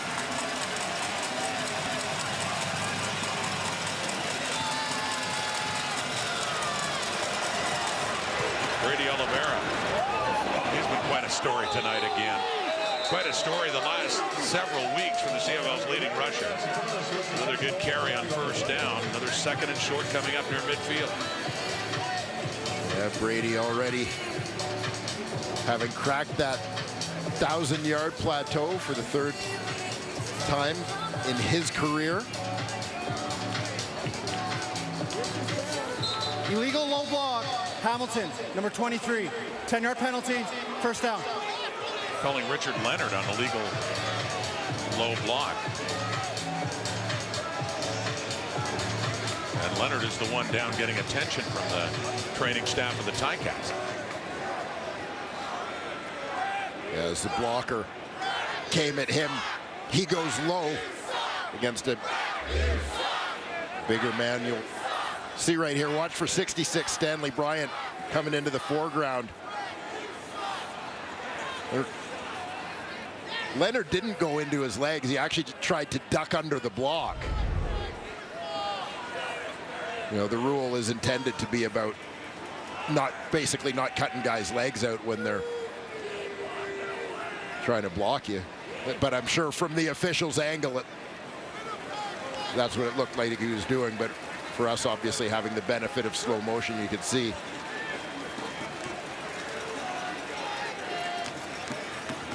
And Oliveira with that carry. The updated numbers for Brady Oliveira. 128 yards tonight and 1,235, increasing his lead over second place William Stanback. Oliveira 3 straight seasons with 1,000 or more yards. And looking to win the rushing title yet again. And he was slow out of the gate in 2024. Several veteran Bombers were. He was hurt. So it took him a while to rack up the numbers, but certainly is now. Midfield and down to the 50 on that first down. And now from our statistician, John Russin, Brady Oliveira with that yardage has a career high, season high, excuse me, for Oliveira. Had more in his career in a single game, but he's had some big games as mentioned in the last few weeks, and that one the highest total so far, and he's looking to add to it. He's at 132 right now. A nice shout out to the Sultan of Stats, John Russin. Well done, Johnny. Second and 6. Oliveira. Well, you got a 14-point lead, and you want to control the clock as you talked about. Yeah. Just give it to number 20 behind that offensive line. Well, I mean, they're getting positive yardage on every play, running the football, so it accomplishes all of their goals, right? Stay on the field, move the ball, move the clock. Run left near 66, Uncle Stanley. Yeah. As they've called him as well. Elder statesman of the Winnipeg Blue Bombers. And obviously low-risk plays in terms of protecting the football. Well, it is a third down. He didn't quite get there, but it is about a foot Terry Wilson needs in for short yardage again. Wilson taking that role that Chris Streveler had and doing it well tonight as the Bombers just keep moving, and so does that clock. Under 10 minutes now. Winnipeg with the 2-touchdown lead, looking to win their 8th straight game after starting at 2-6. Well, we got to see backup quarterback Terry Wilson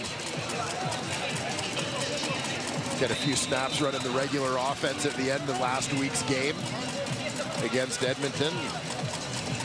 Obviously, if he is going to be the #2 guy going forward with Chris Strebler on the shelf, any experience they can get him down the stretch for a playoff-bound team could be critical. Oliveira again, they just keep pounding it.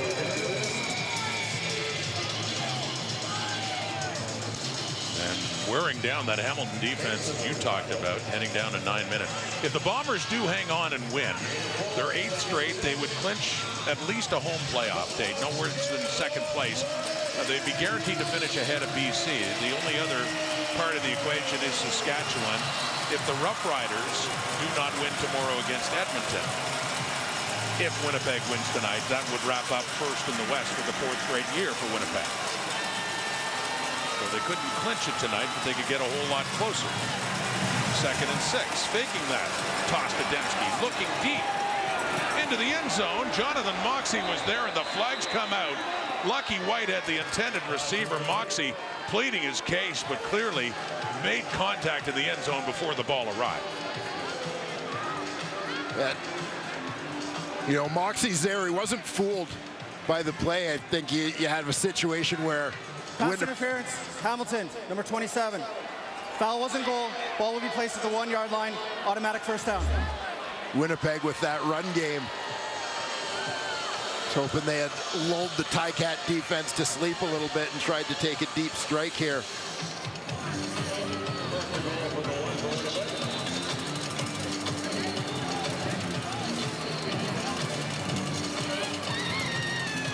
Was he trying to argue that Whitehead was hanging on to him, pulling him down? Yeah, I think he has a case based on where he was. It's Terry Wilson who had a touchdown earlier, but didn't get in that time on that first and goal. Just quickly finishing that thought, I think that Lucky Whitehead probably helped sell that one a little bit. It did look like Moxey had kind of overrun the ball. Ball was thrown to the inside. The ruling on the field on the previous play is a touchdown. Well, they're going to take a look at it. Didn't see the signal initially. So not in there, but he just still kept driving with his feet. Moving, and there he's across the plane. And there he's on top of Stanley. Yeah, and again, he's clearly broken the plane. You're right. Follow Stanley. Always follow Stanley. Check down, the referees have signaled the touchdown, Winnipeg. Great look right down the line here as you see Wilson pushing, still driving his feet. There we go. And there's the signal for the touchdown for Terry Wilson. 7 plays, 64 yards. And just over 4 minutes more taken off the clock, and Winnipeg is a big lead now. Wilson with 2 touchdowns on the night, his first 2 in his CFL career, and the chance against the officiating raining down here at Tim Hortons Field. Upset most recently at the PI call against Jonathan Moxey, but the point ever tried to make it a 21-point lead. Yes, the totally objective Hamilton fans.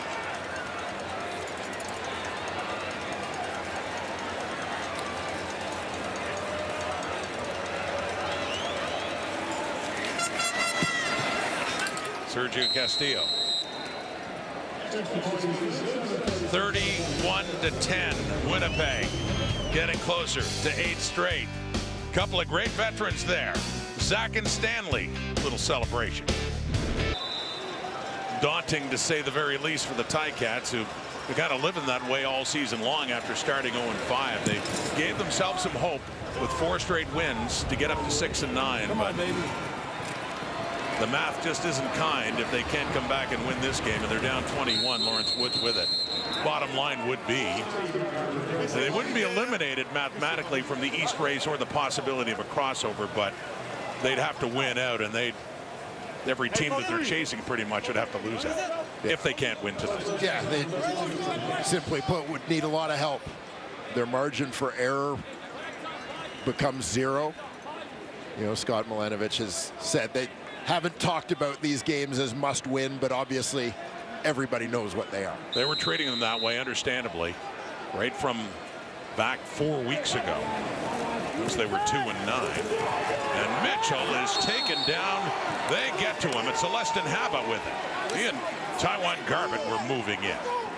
Been a couple of key additions, Haba last year and Garbett too, to that Winnipeg defensive line. Yeah, and you're going to see both defensive ends supply some pressure here. Garbett coming from the right, just caught Bordner back on his heels a little bit. That forces Bo to step up.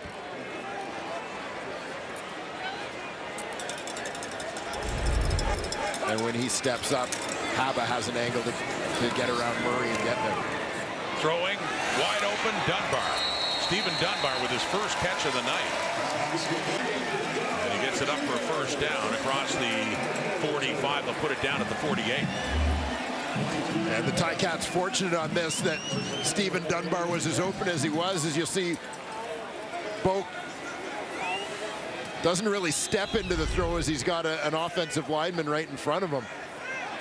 So didn't get everything on that ball. It took some time to get to Dunbar. From the 48 now.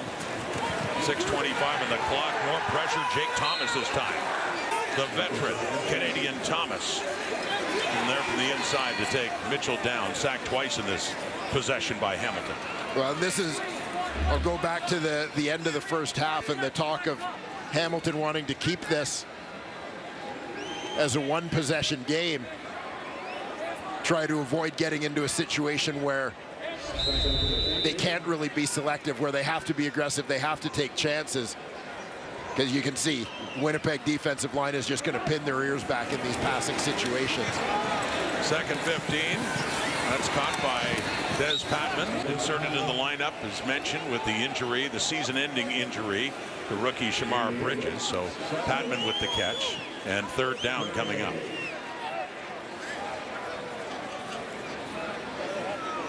And obviously under the circumstances, Hamilton keeping the offense on the field.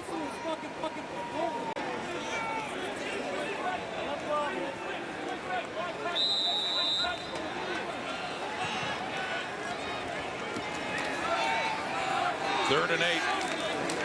They got to go. Down 21. Barely 5 minutes to go in the fourth quarter.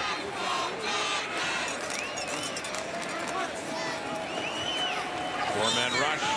Mitchell intercepted. Terrell Ford adds to his total. That ties him for the CFL lead. That's his 7th interception of the season for Terrell Ford. And the Bombers take over with a 21-point lead. That kind of night for Hamilton and Bo Levi Mitchell.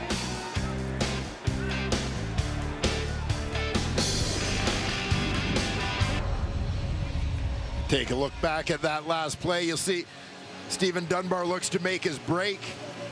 See and Terrell Ford run to the football. Looks like their feet get tangled up a little bit. Dunbar goes down, leaving Ford there to come up with INT number 7. Not going to give it to the kid in the Saskatchewan Roughriders jersey, especially when Dad's here, making the trip from Niagara Falls. Nice keepsake there for Dad. What a happy moment. And for the Ford family, too, this is Terrell's first start in Hamilton, the closest CFL city to home in Niagara Falls. And remember, Trey, his twin brother, had a couple of starts here with Edmonton a couple of years ago and again last year and won both of those. So, you know, Robert Ford's been able to enjoy what his sons have been able to do in the Canadian Football League and enjoying the night for Terrell with his 7th interception of the season. Did you see the ball security? Oh, yeah. See how Dad He's not giving that up. Cover the points, yeah. Yeah. Fourth quarter, late in the game, ball security is critical. Yeah. That grin, too. Isn't that wonderful? That is not going away anytime soon. So, I'm not going to dwell on it, but I'm just going to say, it is well documented that I do not like the team nominee system for awards. Right. You look at the Winnipeg Blue Bombers, who only get to nominate one player for most outstanding Canadian. You've got Brady Oliveira, prohibitive favorite. Terrell Ford's tied for the lead in interceptions. You know, you've got Nick Dembski, a perennial contender. Retta Cramdy has been phenomenal this year as well. But they only get one nominee. And you only get to pick one. Yeah. And change the system. And you certainly feel that way with MOPs as well. Well, just the awards in general, yeah. Which is an entirely different conversation, by the way, as well about MOP nominees this year. But Winnipeg in hand, about to punt it away with Sheehan, but up by a score of 31-10 over Hamilton. The Ticats about to see their 4-game winning streak come to an end, and their playoff hopes go from slim to practically none. Not mathematically eliminated, but awfully close. Lawrence Woods on the return. And Taylor Powell in at quarterback for Hamilton. Hey, Kate, with the Thanksgiving coming up, it's a pretty good time for the Gravy Bowl. A little bit early, I suppose, but you know, we're done next week. We're talking turkey.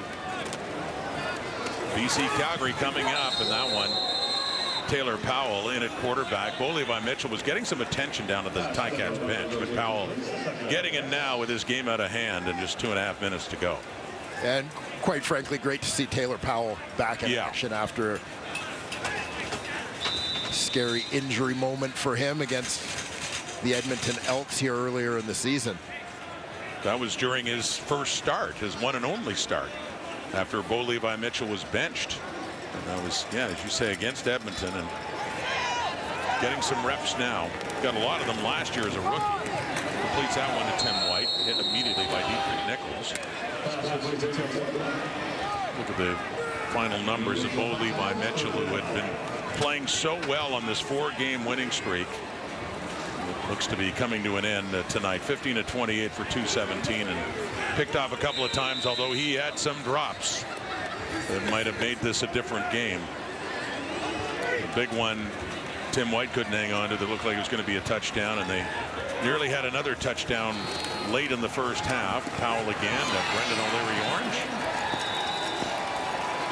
Big game, big catch, win over BC last week, and a big play at the end of the first half to get them close to a touchdown in this game. On this somewhat prolific season for Bo Levi Mitchell, speaks volumes about the Winnipeg defense, that his 2 lowest yardage games, his 2 lowest completion percentage games have both come against these Winnipeg Blue Bombers. Ultimately, Winnipeg's defense, especially over the last 7-8 weeks, have been doing it to every team.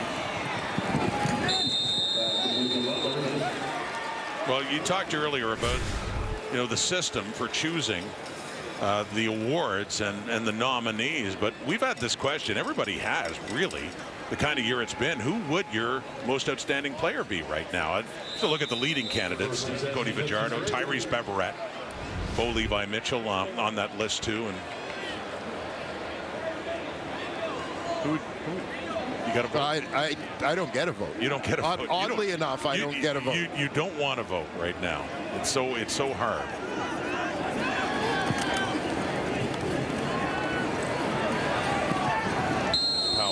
Down. Mentioning, by the way, playoff significance, Hamilton is neither mathematically eliminated in the East or in the crossover, but it is extremely low percentage now. They would need a whole lot of help, and yeah, it was too deep a hole at an 0-5 start. Well, and a couple of tough outcomes that they did early in the season. Oh, against Saskatchewan in week 2, yeah. But Winnipeg, with this win, clinches a home playoff date at the very least, and they're in the driver's seat.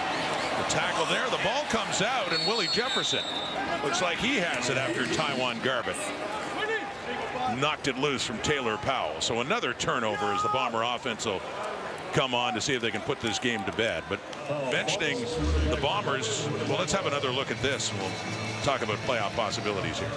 Yeah, watch Garbett on the right side of your screen in pursuit. He's retracing his steps back to the line of scrimmage. Had a fumble recovery, return for a touchdown himself last week. This time coming up with the forced fumble. Allowing Willie J the recovery. Willie Jefferson giving it to Jordan Younger, the Winnipeg defensive coordinator, his first year as DC with the Bombers.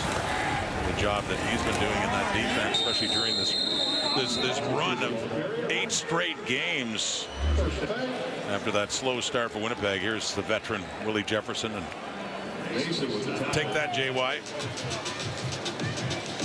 A terrific performance again for Jordan Younger's defense. But mentioning, so the Bombers with this win can do no worse than second place, and depends what the Riders do from here in. But Winnipeg's in the driver's seat to clinch the West for the 4th straight year.